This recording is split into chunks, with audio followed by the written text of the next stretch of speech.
Assalamualaikum warahmatullahi wabarakatuh. Para kaum muslimin wal muslimat yang dimuliakan Allah Subhanahu wa taala. Kembali bertemu saya Al-Fakir Ahmad Samsuri. Mohon maaf baru kali ini saya membuat konten lagi ya. Kali ini saya akan membahas tentang ciri-ciri orang riya menurut Sayyidina Ali bin Abi Thalib. Ciri orang riya menurut Sayyidina Ali bin Abi Thalib itu ada 4, diklasifikasikan menjadi 4. Yang pertama, malas ketika sendirian. Banyak orang berperilaku baik ketika di tempat umum dan malas berbuat baik atau rajin berbuat buruk ketika sedang sendirian. Maka banyak ulama, ada perkataan ulama maksudnya yang mengatakan orang sanggup untuk tidak bermaksiat ketika di tempat umum, tapi orang itu sanggup untuk bermaksiat ketika sendirian ya. Ketika lagi sholat, kalau lagi sendiri malas-malasan ya. Kadang sholatnya itu hanya menggunakan kaos kutang aja, kaos kutang, pakai kain sarung apa adanya.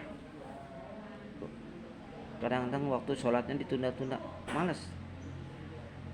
Bacaan sholatnya pun surah-surah pendek yang seperti qul huwallah, misalkan qul a'udzu birabbin nas, qul a'udzu birabbil falaq, al-ikhlas, bacaannya al-falaq,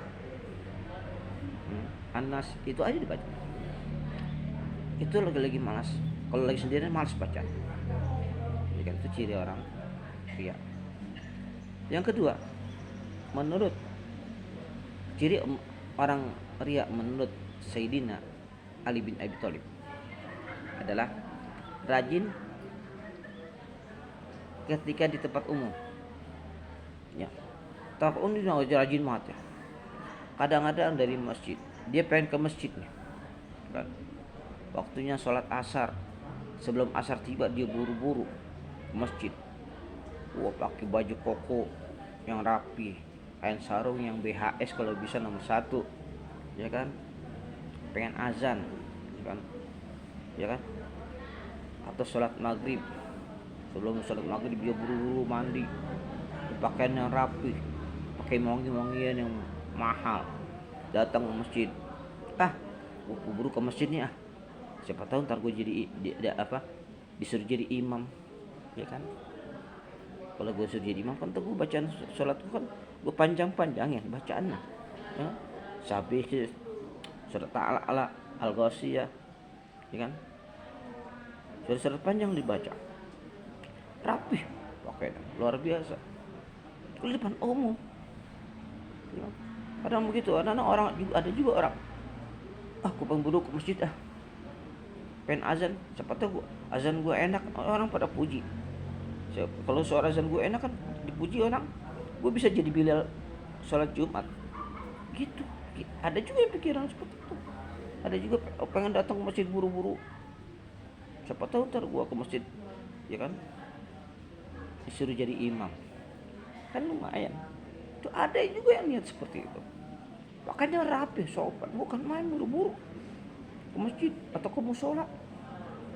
Datang buru-buru ke masjid, ke musola sebelum waktunya azan, dia datang dulu ya kan, pengen azan, biar azan ntar dipuji orang. Ada yang niat seperti itu, biar nanti gue datang ke masjid ya kan, tahu gue siapa tuh disuruh jadi imam, bacaan gue sholat gue panjang bacanya suratnya gue baca surat yang panjang-panjang, Fatihah gue lagu-laguin bisa aja. Kalau gitu bisa masuk gue jadi imam lagi.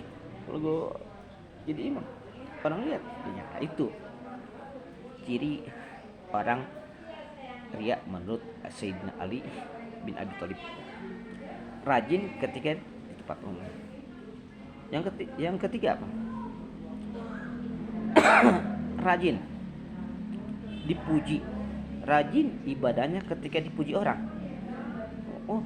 bukan main. Kamu sholatnya luar biasa, bacaan sholatnya fasih luar biasa, bacaan fatihahnya luar biasa, tajwid makhraj hurufnya luar biasa.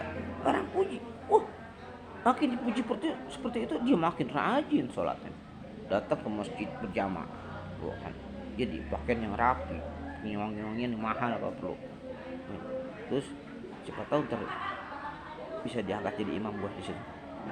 Sholat Jumat, bisa aja. Itu ciri orang-orang ria menurut Sayyidina Ali bin Abi Thalib. Yang keempat apa? Malas ketika dicaci orang. Malas dia sholat ketika dicaci orang, ya kan? Sholat tuh lagunya apa sih? Kayak sholat patok ayam, cepet banget. Ruku sujudnya mana? Cepet banget begitu. Ketika dicaci maki seperti itu, malas sholat sudah. Ya kan? Datang ke masjid ogah, kagak mau sholat di masjid, ya kan?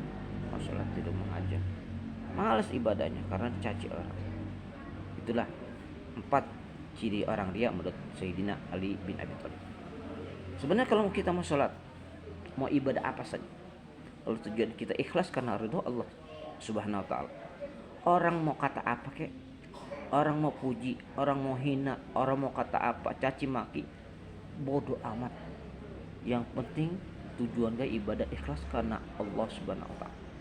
Tujuan hati gue hanya karena Allah Subhanahu wa ta'ala. Nggak ada urusan sama lo.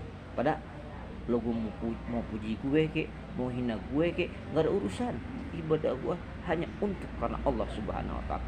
Titik.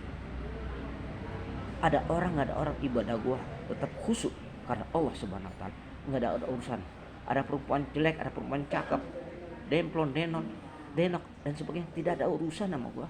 Tujuan gue ibadah ikhlas karena Allah Subhanahu wa ta'ala. Ya, itu seharusnya kita lah. Nggak ada urusan, yang penting kita ikhlas karena Allah semata-mata karena Allah, tidak ada urusan dengan siapapun. Mau kita sholat sendiri, mau kalau sholat kita berjamaah, kalau niat kita ikhlas karena Allah Subhanahu wa ta'ala, nggak ada urusan sama orang lain. Ya, demikian dari saya, lebih kurangnya mohon maaf ya. Mudah-mudahan ini ada manfaatnya khususnya buat al-fakir dan umumnya para kaum muslimin dan muslimat sekalian. Akhir kalam, billahi taufik wal hidayah. Wassalamualaikum warahmatullahi wabarakatuh.